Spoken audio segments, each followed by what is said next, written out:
Hello and welcome to the National Press Theatre. Before we begin, we have a few important measures to share. All virtual participants must use a headset and microphone that is approved by the Parliamentary Interpretation Service. If your headset is not on in an approved model, you will not be... This is to ensure the safety of interpreters. To avoid disruptive and potential hazard audio feedback that could result in an injury, we ask all in-person participants to keep their earpieces away from the microphones at all time. When you use your earpiece and it's not in use, please place it face down on the center on the sticker on the table. These measures are in place so that we can protect the health and safety of all of our participants, including the interpreters, and code of conduct to our business without interruption. Thank you for your cooperation.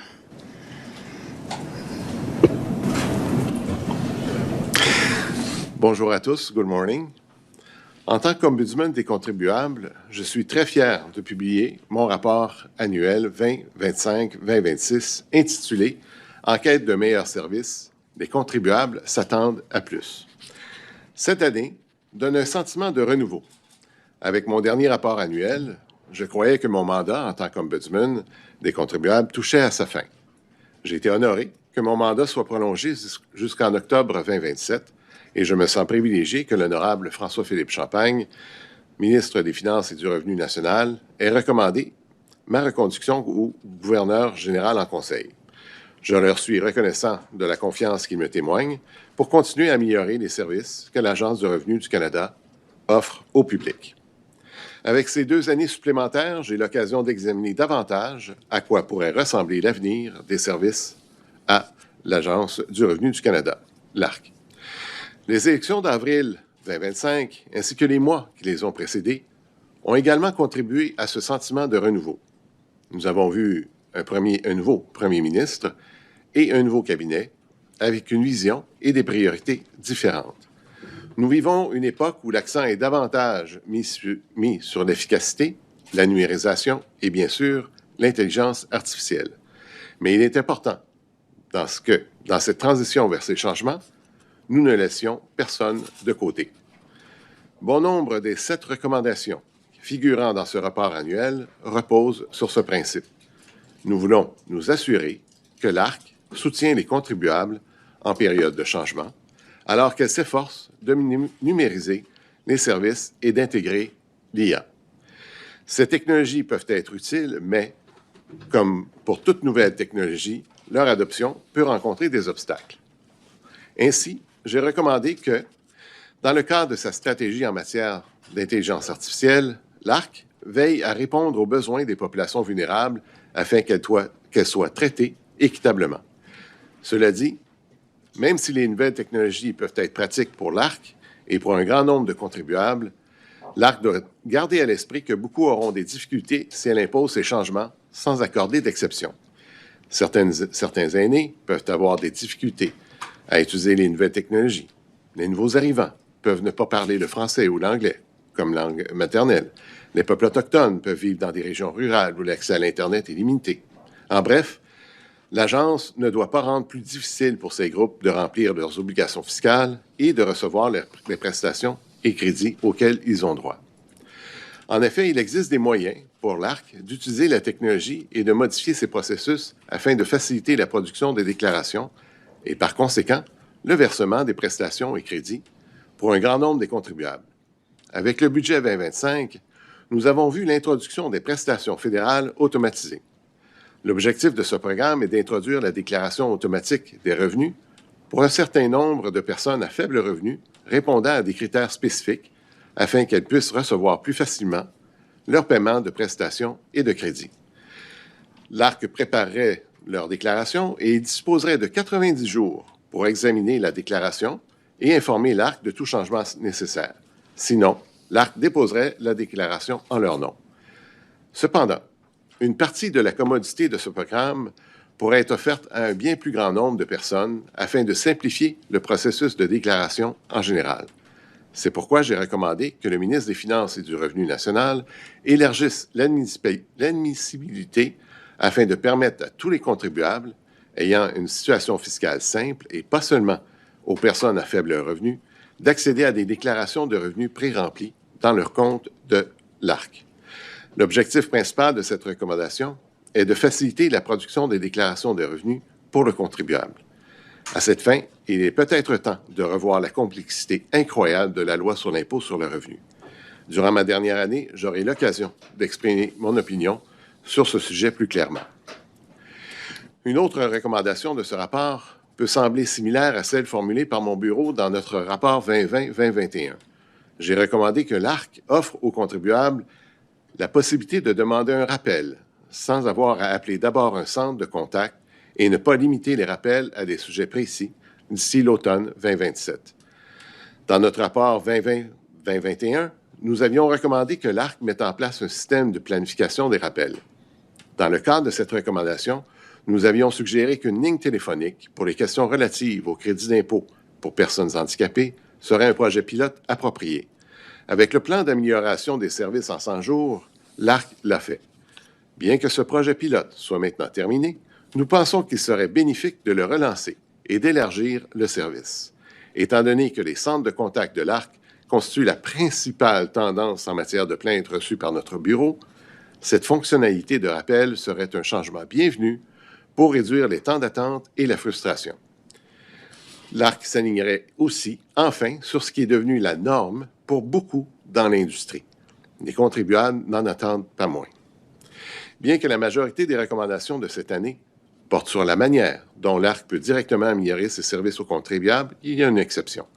J'ai également recommandé que l'ARC déclare publiquement, de manière mensuelle ou trimestrielle, ses délais de traitement actuels par rapport à toutes ces normes de service à partir de cet automne. Je crois qu'une plus grande transparence entraînera des changements positifs. This year, the second highest trend in complaints was about delays in processing tax returns and adjustments, some of which exceeded the CRA's published service standards. In particular, we noticed issues with delays in processing T1 adjustments requests. Seeing the complaint trends from this year and hearing from numerous taxpayers about the delays they've been experiencing, we launched a systemic examination into the CRA's delays in processing complex T1 adjustments requests. Although the CRA is currently meeting its service standards of 2 to 8 weeks for routine digital and paper adjustments requests, if it finds that a request is complex, the service standards is 20 weeks. But even so, the CRA has been taking more than double the standards, 47 weeks, to process complex adjustments requests. And in the annual report, it's actually said 50 weeks. At the time, it was 50 weeks. We will be looking to understand the current processes in place, the root cause of the service issues, and what the CRA is doing so that it can meet its service standards. Based on the examination's finding, I may make recommendation on solutions to lessen delays so that taxpayers can receive more timely service from the CRA. For the third year in a row, delays at the service feedback program made our list of top 5 trends in complaints, coming in at number 4 this year. Taxpayers told us that they did not receive responses within the program's published service standards. The CRA also acknowledged that there were delays caused by an increase in complaints and indicated that many submissions highlight challenges with its contact center's wait time, disability tax credit, and T1 adjustment request timelines. This complaint trend motivated us to launch another systemic examination into the options available for taxpayers to resolve complaints within the CRA. There are a number of ways that taxpayers can try to resolve an issue, but there are different avenues depending on whether it is a disagreement related to a tax dispute or a complaint related to the quality of service. Our preliminary research has found that it may be difficult for taxpayers to identify the appropriate option for their situation. Additionally, some taxpayers may skip steps and still get their issue resolved, try another option, different option to expedite the process, or use multiple options or the wrong option, possibly delaying the resolution of their issue. This lack of clarity can lead to inefficiencies, varying timelines for resolution, and perceived unfairness, particularly for taxpayers who need urgent action. With this systemic examination, we are looking to better understand the complaint processes and how they are working for taxpayers. We will also look into how the options are communicated, applied, and used to improve service. To round up our top 5 complaint trends, the third highest trend was taxpayers telling us that the CRA did not adequately consider their individual circumstances when taking collection actions. And at number 5, we've heard complaints from taxpayers about their CRA accounts. Many told us that they could not access their account and it was difficult to regain access after being locked out.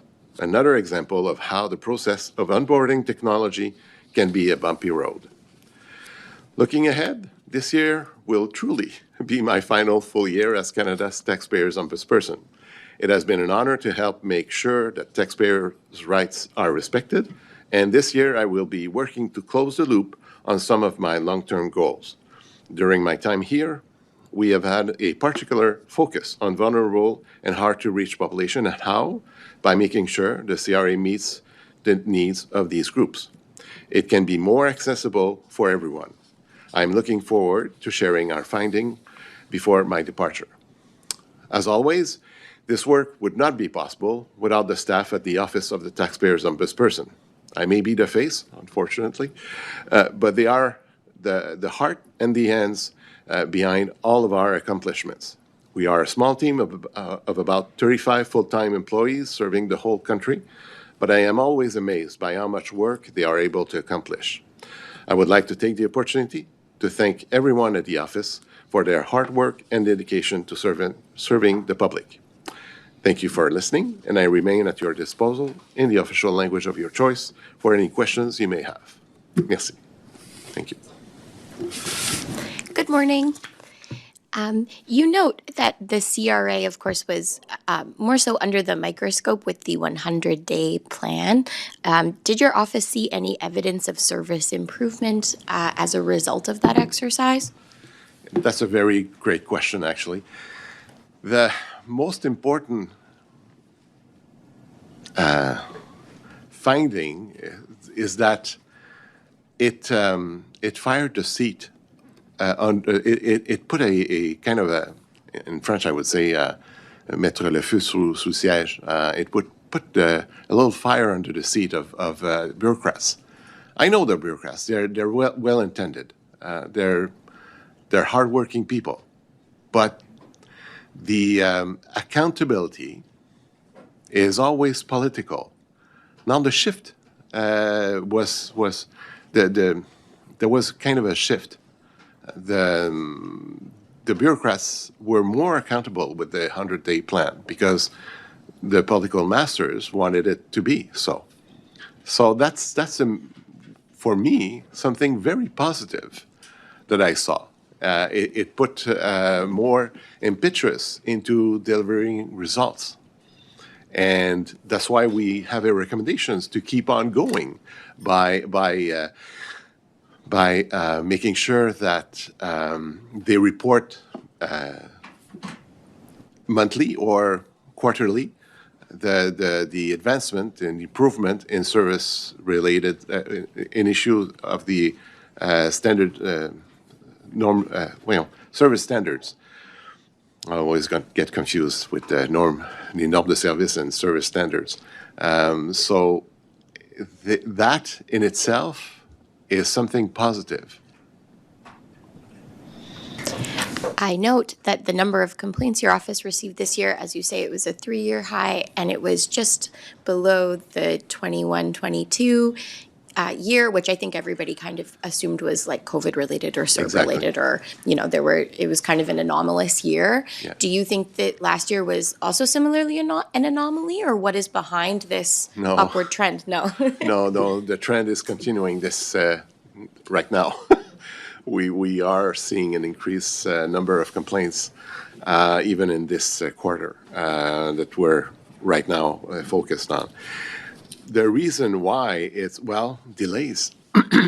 contact centers and the delays with the T1 adjustments, that's one of the issues, actually, that made service feedback program being so swamped. And, of course, our office thereafter, we're being swamped because we are at the, after the complainant goes to the service feedback program, then if the complainant is not satisfied, it goes to us. So we've seen an increase of complaints, and we don't know what to tell them, quite frankly, because it's about delays, and they're not meeting their own service standards. So what can be done? Well, we're launching a systemic examination on that, because that's something that matters. And also the complaints that we've seen, maybe it's because of you, actually, and some of the media, were a little bit more known the last couple of years. And so that we've seen an increase of people that know us and submit complaints to our office, and because of the efficiency of the staff as well. But I have to say, the complexity of the complaint is quite different. So it takes much more time to deliver on those issues, because during the COVID-19, it was only like kind of one-sided, one issue. It was mostly about validation, and now it can go in different avenues, like altogether. So it makes it for a more complex case. And yeah, that's and if you go on Reddit, sometime you'll see that we're popular. Certainly. So I get my last question, and then I'll hand it over to my colleague. I guess essentially your recommendation is that the CRA continue what it was doing during the 100-day plan, or continue that initiative, essentially? Well, just to report Right. what it was doing on a monthly basis. That it was done so during the height of the 100-day plan. So we wanted to continue, but more importantly, we want the CRA to report monthly on their own service standards and how they meet or not their service standards. So it's a little bit further than what was under the 100-day plan. So if they can accomplish that, it will increase accountability by increased public awareness. It will increase accountability, and we believe transparency is the right way to keep the fire under the seat of everyone. Thank you. Good morning. Thank you for taking our questions, Mr. Boileau. There's a big focus on leaning into automation in this report. Another one of the recommendations is to make live agents available more to Canadians. Have you considered the adaptation of artificial intelligence chatbots for that, where other avenues have been used and the government has signaled an interest in wanting to use more AI? Is that, to your opinion, an acceptable way to scale up service when people need to chat with an agent? Absolutely. Well, whether I like it or not, it's the way of the future. And it's the way of it's not only the future, it's now. So what we can do is to make sure that it's done with equity, with fairness, with transparency, and making sure that we do not repeat the mistakes that were done elsewhere in the world by having AI deciding on cases, individual cases. It has to be reviewed by an individual. So as long as it remains a tool, then of course let's use it. We're a long way from Charlie the chatbox, like that was a couple of years ago with the CRA, and I remember typing myself, who is the ombudsman, and it was the name of the minister, which was really nice for me, because it was I was being upscaled, but it's not the truth. So now we're seeing different scenarios. It's actually being more helpful, and we have a recommendation that we continue towards that, including live agent for my business account and to represent a client as well. So that's we're not against AI, absolutely not. We're using it. We're beginning to use it ourselves in our own office as well. And whether it's triage, whether it's how to help us write letters to complainant, just to focus on that helps. So if it can help contact centers agents to have a better understanding of the issue at hand and what has been said consistently with other similar situation, that might be helpful, because we've seen contact center agents saying stuff that was inaccurate or that was not the same as other agent would say as well. So that these are the kind of complaints that we've received in the past and that we continue to receive. So if AI can streamline this, we're definitely, as I said, whether I like it or not, and I believe it's the way to go, because that's something that can be extremely useful, but not to make decision on individual cases.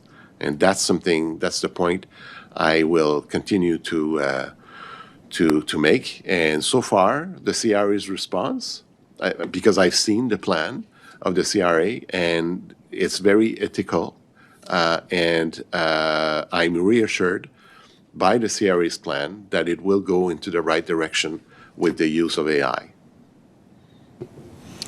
The other area of automation that you encourage is to expand automatic tax filing beyond just the pilot project we're seeing now. Do you think the CRA is in a place where it can scale that up at this moment? Well, we have to ask ourselves why it is not done so yet. So, because other countries do it, why can it be done here? Is it because the law is too complex? Well, if it is, then maybe it's time to revisit some of the portions of the law. I remember when I was studying law, the Income Tax Act was about that thick. Now it's twice the size, double. It's completely nuts.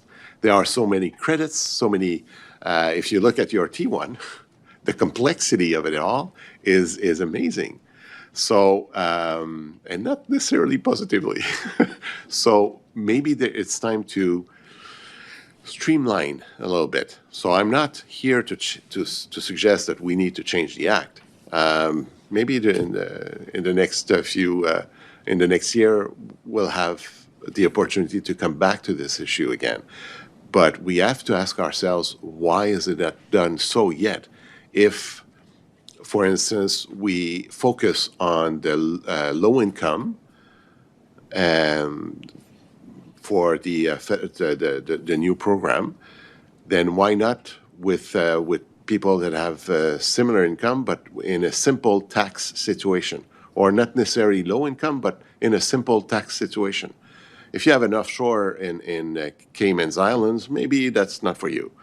But if you are a retired 72 widow and your revenues are predictable, you know exactly when it comes from, and you know the benefits that you're entitled to receive as well, well, do you need to go through the whole T1 year after year after year? So that in itself, the budget 2025 was a good step in the right direction. I'm pushing to see if we can do a little bit more, but let's begin to see whether or not it's doable. Actually, this one is the only one of the recommendation, of the 7 recommendation, that the CRA is like, oh, this is more political than for us. And so the other 6, they're okay with it. They're going to go with it. But this one is more, a little bit more complex. Great. Thank you. That's all for me. C'est bon? OK. Ben, je vous remercie infiniment. Thank you very much. Thank you, everyone.